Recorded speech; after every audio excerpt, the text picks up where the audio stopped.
जैसा कि दोस्तों आपको पता है कि कर्नाटक का युद्ध फ्रेंच और ब्रिटिश के बीच हुआ था।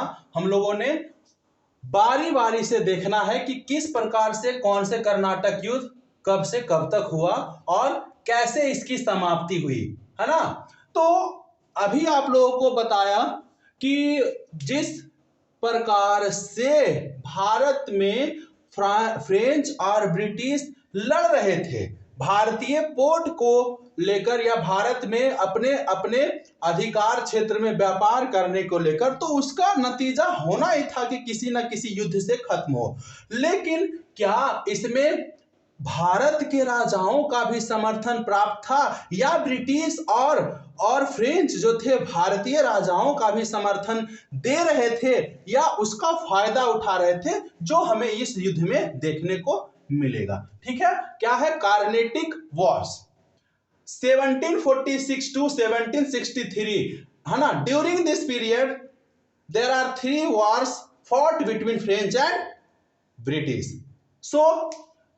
सो अब कारण क्या था, कॉज क्या था, तो आप लोग देखते हैं the battle fought between English and French यानी British and French for control of trade in India during 1746 to 1763। ये भारत में व्यापारिक कोठियों को लेकर ये झगड़ा हुआ था। After the death of Mughal empire Aurangzeb in 1707, Aurangzeb की मृत्यु जब मुगल एम्पायर में सबसे लास्ट सक्सेसफुल राजा औरंगजेब ही था, जिसकी मृत्यु 1707 ईस्वी में हो गई। और उसकी मृत्यु के बाद बहुत सारे जो राजा थे अपने आप को स्वतंत्र घोषित कर लिए। उनकी मृत्यु के बाद जो राजा बने मुगल में वो इतने काबिल राजा नहीं थे, और जिसके कारण जो इन राजाओं के अधिकार क्षेत्र में था, जैसे हैदराबाद, कर्नाटक, मराठा साम्राज्य, ठीक है, ये सब अपने आप को स्वतंत्र घोषित कर लिए और नए किंगडम की स्थापना हुई, है ना। नए किंगडम की स्थापना हुई। अब जब छोटे छोटे राज्य अपने आप को स्वतंत्र कर लेते हैं ना, तो अंग्रेजों की नीति या यूरोपियन नीति तो हम लोग जानते ही हैं, फूट डालो और राज करो की नीति, वो उसने चलना शुरू कर दिया। और यानी कि, है ना, राज्यों में जो मेन राजा थे उनकी मृत्यु के बाद आपस में ही लड़वाना शुरू कर दिया, है ना। आपस में ही डोमिनेंस के लिए, थ्रोन के लिए लड़ना शुरू कर दिया। तो देखते हैं, after the death of Nizamul मुल्क आसिफ जा, है ना, आसिफ जा जो थे, है ना, वह निजाम थे हैदराबाद के। उनकी मृत्यु जब हो गई तो उनके पुत्र कौन, नजीर जंग, है ना, नजीर जंग, और उनके पौत्र यानी पोता मुजफ्फर जंग, है ना। अब कहेंगे कि सर ये पिता थे, तो नहीं, ये चाचा थे इसके, है ना, इनके चाचा थे। चाचा और भतीजा के बीच में लड़ाई शुरू हो गई राजा बनने की होड़ में, है ना। अब जब देखा गया कि हैदराबाद में अपने ही परिवार में लोग विवाद कर रहे हैं राजा बनने के लिए, तो फ्रांसीसी और ब्रिटिश ने इस राजनीतिक लाभ को अपने लिए, अपने फायदे के लिए देखना शुरू कर दिया। और उसने क्या किया, फ्रांस जो है मुजफ्फर जंग को सपोर्ट किया राजा बनाने का। फ्रांस मुजफ्फर जंग को राजा बनाने का सपोर्ट किया, और ब्रिटिश किसको, नजीर जंग को राजा बनाने का सपोर्ट करना शुरू कर दिया। यानी कि अब ये भारत की राजनीति में डायरेक्ट घुसपैठ करना शुरू कर दिए थे। ठीक है, ये तो था कहां का, हैदराबाद का। अब कर्नाटक को लेकर चलते हैं, ठीक है, इसको मिटाते हैं।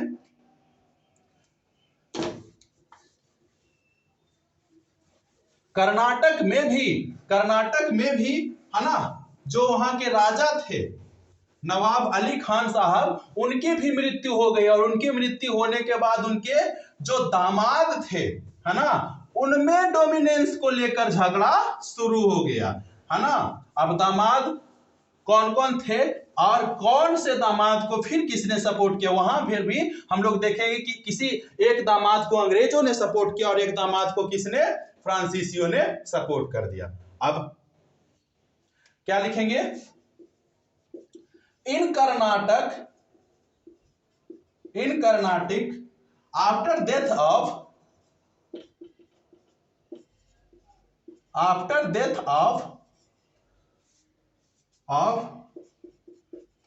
नवाब अली खान.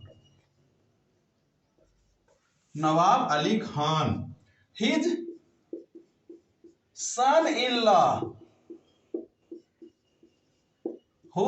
his son-in-law चंदा साहब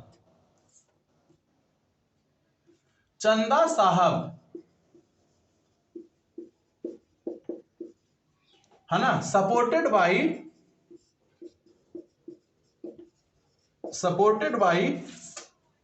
French and Mohammad Ali,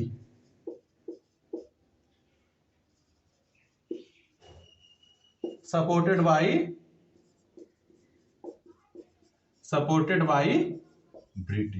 British का सपोर्ट करना शुरू कर दिया. यानी ब्रिटिश ने मोहम्मद अली का सपोर्ट किया और फ्रेंच ने चंदा साहब का.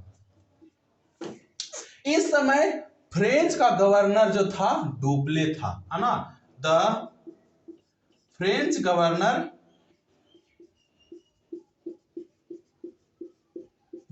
वाज डुप्ले, है ना. French governor was Dupleix. यह इसका गवर्नर कौन था? डुप्ले था. ठीक है. अब हम लोग पढ़ेंगे फर्स्ट कार्नेटिक युद्ध, कर्नाटक का प्रथम युद्ध. ठीक है, कर्नाटक का प्रथम युद्ध. तो हम लोग फर्स्ट कार्नेटिक युद्ध ही स्टार्ट करते हैं. ठीक है, फर्स्ट कार्नेटिक युद्ध.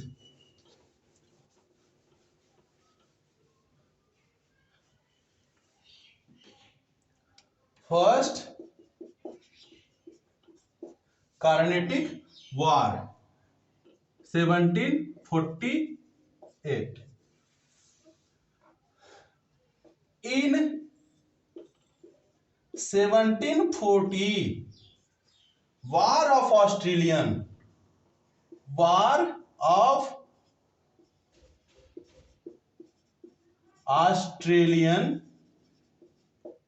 Succession. War of Australian Succession broke out. यहां लिखते हैं broke out in यूरोप. अब वार ऑफ सक्सेशन क्या था? 1740 ईस्वी में है ना, और ऑस्ट्रिया है ना, ऑस्ट्रेलिया है ना, जो वहां पर सक्सेशन के लेकर फ्रेंच युद्ध कर रहे थे और जिसमें ब्रिटिश है ना उसका बचाव करता था. ब्रिटिश वहां पर उसको, यानी फ्रेंच उस समय शक्तिशाली कहलाता था. वहां का राजा था है ना लुइस. वहां के राजा लुइस जो होते थे, यानी बॉर्बन कम्युनिटी के, वो बहुत शक्तिशाली होते थे और उन्होंने ऑस्ट्रिया पर अधिकार करना शुरू कर दिया. तो यही सक्सेशन वार जो था है ना यूरोप में, वह फूटना शुरू कर दिया. अब क्यों फूटना शुरू किया? क्योंकि इसके विरोध में ब्रिटिश और है ना रसिया, ये सब स्पेन, ये सब खड़े हो गए थे फ्रांस के विरोध में, है ना. तो यहां पर यह युद्ध होना शुरू हो गया और यही युद्ध भारत में भी किसी ना किसी प्रकार से राइवलरी का रूप ले लिया था, है ना. ठीक है. French governor Dupleix and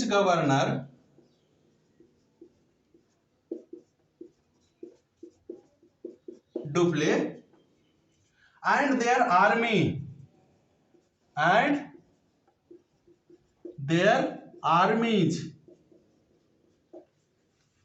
armies defeated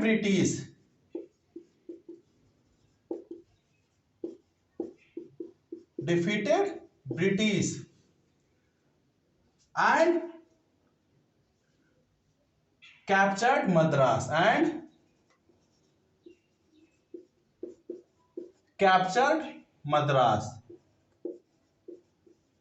Madras. France के गवर्नर जो था डुप्ले ने, है ना, ब्रिटिश पोर्ट पर आक्रमण कर दिया और मद्रास को कब्जे में ले लिया, है ना। इसका साथ भी दिया था राजाओं ने, इसका साथ भी फ्रांस के डुप्लेक्स को साथ भी दिया था, लेकिन बाद में उसी से झगड़ा कर लिया, है ना। बाद में उसी से, जिसने इसका साथ दिया उसी से झगड़ा कर लिया। क्यों? क्योंकि ताकत बहुत बड़ी चीज होती है ना। अगर आप किसी का साथ लेकर किसी को हराते हैं तो अपने आप को क्या समझने लगते हैं कि हम बहुत ताकतवर हैं। वही डुप्ले ने समझा और उसको कहा कि हम अपनी बदौलत हराएं, है ना। तो उस हिसाब से उससे अलग हो गया, है ना, अलग हो गया। फिर वह अंग्रेजों से जाकर, है ना, कुछ पैसे लेकर वह साइड पकड़ लिया कि अब अगर किसी तरीके से आप पर हमला करता या आप उस पर हमला करते तो हम आपके बीच में नहीं आएंगे, है ना, नहीं आएंगे। The Nawab of Karnataka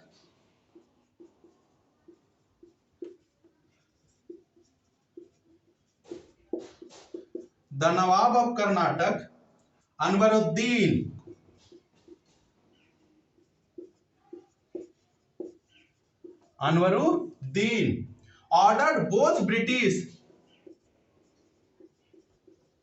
ordered both British and French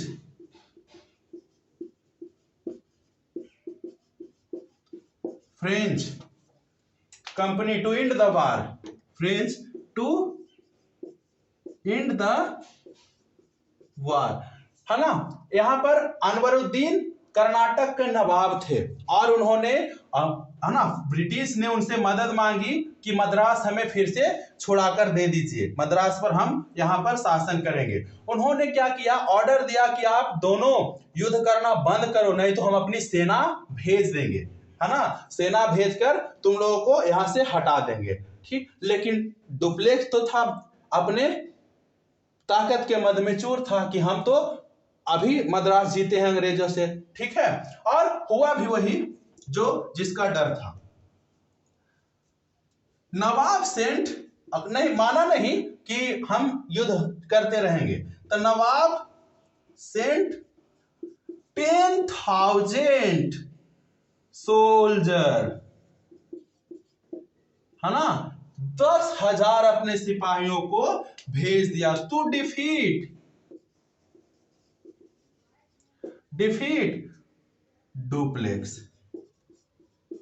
Dupleix, है ना, डुप्ले। बट 700, लेकिन डुप्ले का जो 700 सैनिक ही था, डिसिप्लिन थे, अच्छे थे, है ना, लड़ाकू थे, but 700 soldier of Dupleix, 700 soldier of Dupleix defeated Nawab's army, defeated Nawab's army, Nawab's army, है ना। नवाब के 10,000 आर्मी को 700 की संख्या ने पूरी तरीके से हरा दिया। नवाब क्यों हारे? इसका कारण था कि बहुत सारे जगहों के जो सैनिक थे इसमें आकर मिलना शुरू कर दिया, है ना, बहुत सारे जगहों के सैनिक थे इसमें आके मिलने लगे, जिसके कारण इनकी हार धीरे धीरे धीरे धीरे करके होनी शुरू कर दी। और सभी जो सैनिक थे अपने मन मर्जी के थे, युद्ध करना नहीं, बस उनको वेतन से मतलब, जैसे अभी कि आप लोग सरकार की नीतियों को देखते हैं ना कि अगर किसी को सरकारी नौकरी लगा हुआ है तो वह सरकार के वेतन से मतलब होता है, काम करे या नहीं करे वह अलग चीज है। तो ऐसे यहाँ पर भी तो 700 जो सैनिक थे इनके, अब समझ लो ये कि ये प्राइवेट, अभी वाला जो सिस्टम है वो प्राइवेट है, ये गवर्नमेंट है, ये लोग तरीके से काम करते हैं किसी भी चीज के लिए। जो प्राइवेट, है ना, लोग होते हैं, प्राइवेटली ऑन वर्कर होते हैं, वह तरीके से करते हैं, वही सरकारी वेतन जाकर अपना साइन करना और, है ना, सिग्नेचर के बाद अपना महीना हुआ और पैसा निकाल लिया गया। तो ये अब तो 700 इस पर तो भारी होंगे ना, वही काम हुआ यहां पर भी कि 10,000 के सेना को उसने आसानी से हरा दिया, है ना। क्या होगा? This war so the disunity among Indian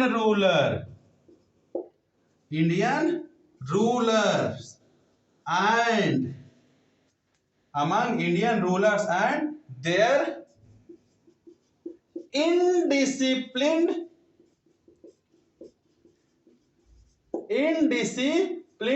army, है ना, आर्मी। और साथ ही साथ यहां पर आपको यह भी पता चल गया आर्मी इंडिसिप्लिन कब होता है, जब राजा निरंकुश हो जाता है। जब राजा के हाथों में आर्मी की कमान नहीं होती है, आर्मी ऐसे भी इंडिसिप्लिन हो जाता है, भ्रष्ट हो जाता है। और यही यहां पर हुआ, है ना।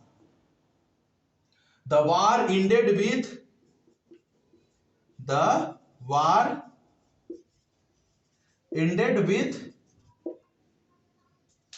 Treaty of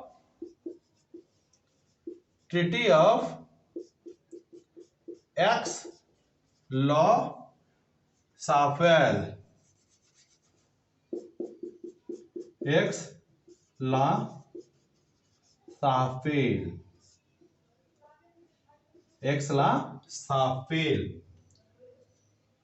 और मद्रास पर फिर से किसका कब्जा हो गया, और ट्रीटी के बाद मद्रास को फिर से दे दिया गया ब्रिटिश को। मद्रास क्या लिखेंगे, Madras was recaptured by British, है ना। Madras was recaptured by British. Clear, full stop, है ना। ये का फर्स्ट कार्नेटिक वार था। ये क्या था, फर्स्ट कार्नेटिक वार।